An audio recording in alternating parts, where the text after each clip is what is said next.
এয়া ফুচকা গ'ল আমাৰ জিকুৰ মুহত। কি খবৰ হে ৰাইজ? সেইদিনা জোৰোণ দি আহিলোঁ, আকৌ আজি বিয়া খাবলৈ ওলাইছোঁ সাজি কাচি। কেনে লাগিছে ক'বচোন। তাৰে পিছতে আৰু বুঢ়া মা আইতাৰ লগত ওলালোঁ আৰু ৰাস্তাত প্ৰাকৃতিক দৃশ্য চাই চাই মোৰ পিয়াহ লাগিল আৰু কিনি ল'লোঁ এয়া লেমন জুইচ। খাই 2 ঘণ্টামান বহি বিয়া আহি পালোঁ আৰু কি ধুনীয়াকৈ সজাইছে চাওকচোন।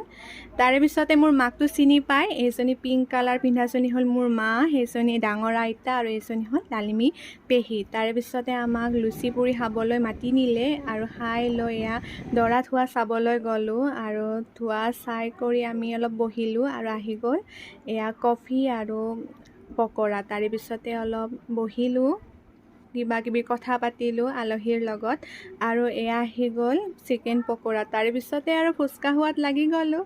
পূৰা একদম খাই লৈ আৰু আইচক্ৰীম খালোঁ আৰু আমাৰ বা পূৰা খাবলৈ ৰেডি হ'লে আৰু হৈ গ'ল আমাৰ থালখন ৰেডি। তাই পূৰা খোৱাত ব্যস্ত দেই। আৰু এইজনী হৈছে মেডাম, চিনিটো পাইছেই।